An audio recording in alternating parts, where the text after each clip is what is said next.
கோவக்காய் ஃப்ரை எப்படி செய்யறதுன்னு பார்க்கலாம். இது ஆந்திராவில் டொண்டக்காய் வேப்படுன்னு சொல்கிறாங்க, சில பேர் டிண்டோரா ஃப்ரைன்னு சொல்கிறாங்க. சரி வாங்க வீடியோக்குள்ளே போகலாம்.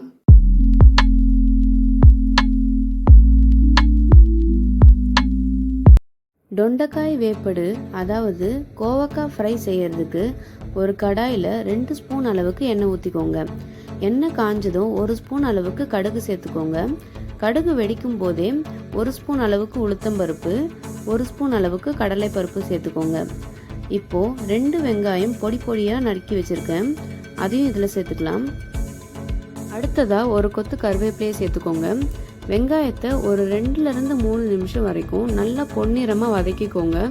பாருங்கள், கோவக்காய் இந்த மாதிரி நீல வாக்கில் மெல்லிஸாக கட் பண்ணிக்கோங்க. இப்போது வெங்காயம் நல்லா வதங்கிடுச்சு.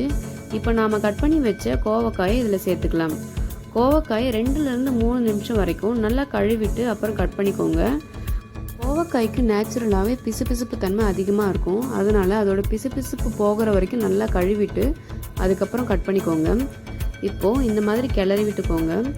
இதில் 1/4 ஸ்பூன் அளவுக்கு மஞ்சள் தூள், 1 ஸ்பூன் அளவுக்கு மிளகாய் தூள், 1 ஸ்பூன் அளவுக்கு உப்பு சேர்த்துட்டு நல்லா மிக்ஸ் பண்ணிக்கோங்க. கோவக்காய்க்கு தண்ணி எதுவும் ஊற்ற தேவையில்லை, இதில் இருக்கிற தண்ணியே போதும்.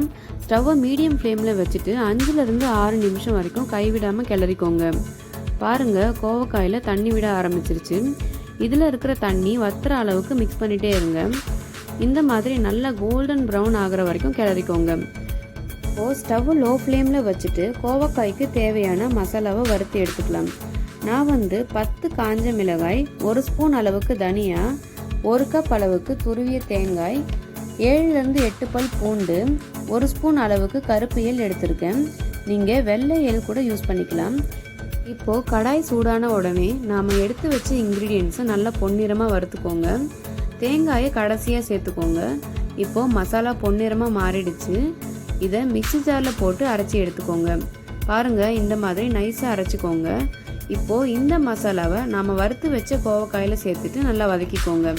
ஒரு 2லேருந்து 3 நிமிஷம் வரைக்கும் நல்லா குக் பண்ணிக்கோங்க. அவ்வளோதான், நம்மளோட டொண்டக்காய ஃப்ரை அதாவது கோவக்காய் ஃப்ரை தயாராகிடுச்சு. நீங்களும் இந்த ரெசிபியை வீட்டில் செஞ்சு பாருங்கள், கொஞ்சம் கூட மிச்சம் இருக்காது, குழந்தைங்களுக்கு ரொம்ப பிடிக்கும்.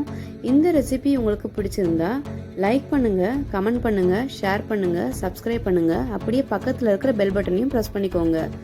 Happy cooking!